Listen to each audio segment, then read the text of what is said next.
एक बार ऐसा हुआ, कुछ बच्चे मेरे पास में आए तो उन बच्चों ने बोला कि सर एक प्रॉब्लम है। मैंने पूछा क्या प्रॉब्लम बताओ। तो उस बच्चों ने बोला, एक सिंपल सा क्वेश्चन उन्होंने किया कि सर बताइए हम लोग कैसे एक अच्छे इंग्लिश स्पीकर बन सकते हैं, है ना। हम लोग के साथ में एक प्रॉब्लम होता है कि जब कभी कोई सामने से बोल रहा होता है तो हम उनकी बातों को बहुत अच्छे से समझ जाते हैं कि हाँ वो अच्छा इंग्लिश बोल रहा है और उसकी सारी चीज़ों को हम अच्छे से हिंदी में समझ लेते हैं। लेकिन सर प्रॉब्लम ये है कि जब हमें खुद बोलना होता है तो हम उसे बोल ही नहीं पाते। ऐसा लगता है कि जो सेंटेंस हम बोलेंगे वो सेंटेंस क्या होगा, गलत होगा। तो मुझे थोड़ा सुन के बच्चों की बातों को हंसी आ गई। मैंने उनसे पूछा कि अच्छा बताओ कि पूरे दिन भर में तुम लोग कितने सारे वर्ड्स इंग्लिश के यूज़ करते हो। तो एक ने बोला कि सर मैं 2-4 यूज़ करता हूँ। किसी ने, मैंने बोला तुम्हारा क्या हाल चाल है, तुम कितना यूज़ करते हो। एक ने बोला सर मैं कुछ सेंटेंस से घर पे बोल लेता हूँ, कुछ अपने दोस्तों के साथ बोल लेता हूँ। एक की बात तो सबसे बड़ी थी कि उसने बोला कि सर मैं जब अपने गांव में इंग्लिश बोलता हूँ, कोई संडे बोलता हूँ कभी की, तो कुछ लोग मेरा मजाक उड़ा देते हैं, बोलते हैं अरे बड़े अंग्रेजी बोल रहे हैं, है ना, ये अंग्रेज चले गए और अंग्रेजी छोड़ के चले गए। तो इसकी बात को सुन करके मुझे हंसी आ गई कि यार ये क्या बोल रहे हो कि अंग्रेज चले गए और अंग्रेजी छोड़ के चले गए। ये तो बात तो हमेशा अक्सर सुनने को मिल जाता है कि लोग कह ही देते हैं, है ना। लेकिन ये बताओ कि तुमने किया क्या। मैंने उस बच्चे से पूछा कि अगर तुमको किसी ने टोक दिया, टॉन्ट कर दिया कि बड़े अंग्रेज हो गए, है ना, तो तुमने किया क्या। बच्चे ने बोला कि सर क्या बताऊँ। अब वो सामने से ऐसा बोला कि मुझे थोड़ा बुरा लगा सर, और फिर इसलिए मैं बोलता ही नहीं हूँ, मैं किसी के सामने नहीं बोलता हूँ, है। अच्छा बताओ क्या अकेले में भी यूज़ करते हो। बोला नहीं सर अकेले में क्या यूज़ करूँ। बोला क्यों नहीं, अकेले तुम मिरर के सामने खड़े हो जाओ, अपने आप से बात करो। मिरर के सामने खड़े हो जाओ, अपने आप से बात करो, देखो फिर इंग्लिश आ रही है कि नहीं आ रही है। तो बोला सर कुछ और अलग सा समाधान बताइए क्या करना है। मैंने बोला कि ठीक है, एक सिंपल सा सोल्यूशन है और सबसे बड़ा एक रीजन मैं आपको बता दूं, उसके बाद मैं सॉल्यूशन में चलता हूँ। सॉल्यूशन क्या है, सबसे पहले एक रीजन आपको दूं कि ऐसी कमी है क्यों। सबसे बड़ी कमी ये है कि आपका एटमॉस्फेयर, कि आपके पास में ऐसा कोई एटमॉस्फेयर नहीं है कि आप वहां पे अच्छा कम्युनिकेटर बन सके। प्रॉब्लम ये होता है कि जब आप किसी के सामने बोलते हो, मतलब ऐसे विलेजर्स एरिया में होता है कि जब आप किसी के सामने बोलते हो तो सामने वाला शायद नहीं जानता है, तो वो हमेशा मजाक उड़ाता है कि अरे बड़ा अंग्रेजी बोल रहे हैं। लेकिन क्या उसके बोलने से आप रुक जाओगे? नहीं। अगर आप रुकोगे तो शायद तरक्की नहीं कर सकते हो। अगर आप रुकोगे तो कुछ सीख ही नहीं सकते हो। तो बेहतर क्या होगा, कि वो उसके कुछ बोलने से फर्क नहीं पड़ना चाहिए। अगर कोई कुछ भी कह रहा है तो हमें अपना काम करना है यार। अगर किसी के बोल देने से अगर हम अपना काम रोक लें तो फिर हम करेंगे फिर क्या। अगर मान लीजिए आपने गांव में बोला और बच्चों किसी ने आपको टोक दिया कि बड़े अंग्रेज हो गए, तो क्या तुम बोलना ही छोड़ दोगे? तब तो ये सबसे बड़ी गलती कर रहे हो। तो बच्चे ने बोला सर फिर करें क्या। मैंने बोला एटमॉस्फेयर बनाओ, तब जाके तरक्की कर सकते हो। बच्चों ने बोला सर एटमॉस्फेयर, कैसा एटमॉस्फेयर। मैंने कहा तुम कितने लोग हो। बोला सर हम लोग 4 लोग हैं। मैंने 4 लोग में एटमॉस्फेयर बना लो। क्या सर 4 लोग में कैसा एटमॉस्फेयर बनेगा। मैं कहा 4 लोग में नहीं, 2 लोग में एटमॉस्फेयर बन जाता है। अकेले एटमॉस्फेयर बना लो। एटमॉस्फेयर बनाने से ही आप बड़े स्पीकर बन सकते हो। तो सर बच्चों ने पूछा सर कैसे। मैंने कहा 4 लोग कहां से आते हो। सर ने पूछा सर हम 2 लोग साथ में आते हैं, ये लोग यहाँ से आते हैं। मैं कहा ठीक है, आप चारों एक काम करो कि अपना कोई फिक्स टाइम बना लो कि आप किस टाइम पे कोचिंग जाते हो। तो बच्चों ने बोला कि सर हम 4 से 5 में क्लास करते हैं। मैं कहा 4 से 5 के क्लास करते हो तो अगर 3 बजे आप खाली हो तो घर से निकल जाओ सब लोग 3 बजे।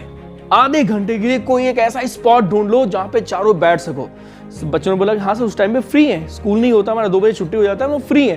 तो कहा ठीक है, ये तो बहुत बढ़िया है। आप आधे घंटे के लिए कोई ऐसा स्पॉट चुनो जहां पे चारों एक जगह इकट्ठे हो जाओ और टूटी फूटी इंग्लिश जैसे बोल सकते हो, खूब ढेर सारा वर्ड सीख लो अपने मन में और कोई एक बढ़िया सा टॉपिक ले लो, एक बढ़िया सा टॉपिक उठाओ और उस पर खूब अपने से ट्राई करो।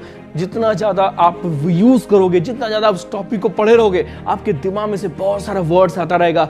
तो मेरे बच्चों ने बोला कि हाँ सर ये बात तो सही है, हम कोई टॉपिक तो खूब बढ़िया जानते हैं लेकिन उसको इंग्लिश में कैसे यूज करना है ये सबसे बड़ी समस्या है। मैं क्या ये समस्या थोड़ी समाधान में बता रहा हूं कि आप किसी जगह को चुन लो, वहां पे बैठ जाओ और बैठ करके आधे घंटा, सिर्फ और सिर्फ आधे घंटा बैठ जाओ, चारों एक साथ बैठो और उस टॉपिक को चारों तय करके आओ और इंग्लिश में ट्राई करो।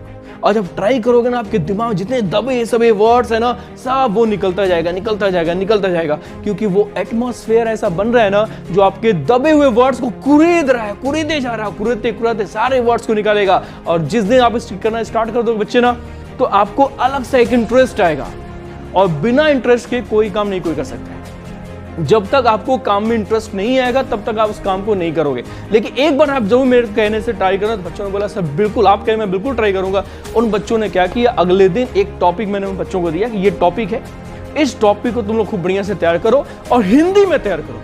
मैंने ये नहीं बोला कि आप लोग इंग्लिश में तैयार करो, मैं आप बच्चों से मैंने बोला कि आप लोग क्या करो, इसको हिंदी में खूब तैयार करो, लेकिन जब आधे घंटे जब बैठना साथ में ना, तो उस टॉपिक को इंग्लिश में स्टार्ट करना।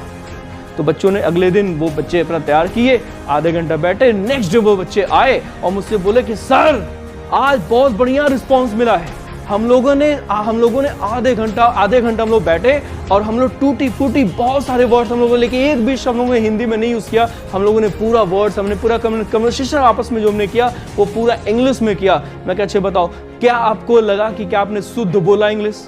क्या आपको लगा कि आपने बहुत बढ़िया प्रोनाउंसिएशन किया? तो बच्चों ने बोला कि नहीं सर, बहुत जगह पे सही हमने बोला, बहुत जगह पे गलत बोला, लेकिन सर बहुत बढ़िया लग रहा था।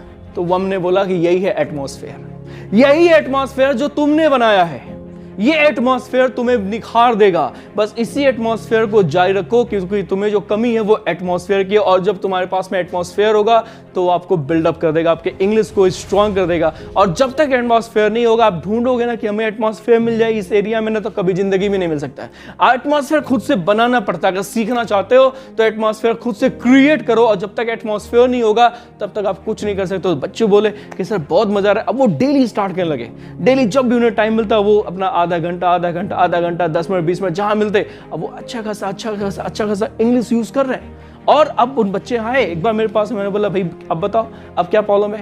बोला सर कुछ नहीं, अब बहुत अच्छा इंग्लिश जा रहा है, अब जितनी सारी कमियां थी ना वो सब लग रहा है धीरे धीरे दूर हो जाएगा। मैंने बोला यही तो था एटमॉस्फेयर, यही तो था एटमॉस्फेयर जो तुम्हें बनाना था, यही तो था एटमॉस्फेयर जिससे कि तुम्हें कमी थी। तो बस कभी भी किसी के कहने से रुक ना जाना, बस अपना ये सोचना, कुछ नया सोचो कि करना क्या है, कैसे मैं सीख सकता हूं इस चीज को। किसी चीज की जब तलब होती है ना तब आदमी कोई काम करता है। तो बस आपको इसी चीज की जरूरत थी। तो अगर आपको इंग्लिश सीखना है या फिर आप चाहते हो कि बहुत बढ़िया कम्युनिकेटर बन जाओ, बहुत अच्छा स्पीकर बन जाओ, तो बेहतर होगा कि आप एक अच्छा सा एटमॉस्फेयर, इंतजार मत करो यार कि कहीं पे हमें एटमॉस्फेयर मिलेगा, कोई आ जाएगा बहुत बढ़िया इंग्लिश बोलने वाला तो उसी से हम बोलेंगे। अगर इंतजार करो तो कभी नहीं बोल सकते हो। खुद से एटमॉस्फेयर क्रिएट करो, कोई साथ में नहीं मिलने वाला है। कभी अपने आप से खड़े होकर बात, किसी मिरर के पास में खड़े जाओ, उसे अपना हाल चालो, हाय हाउ आर यू, हाय, उसी से बात करो, अपने आप से बात करो, देखो कैसा मजा आएगा, है ना, बहुत ज्यादा इंटरेस्ट आएगा। और जब इंटरेस्ट आएगा तो आप काम भी करोगे। तो इस तरीके से आप चाहो तो इंग्लिश सीख सकते हो। यानी कि सबसे पहले आपको क्या जरूरत है? एटमॉस्फेयर की।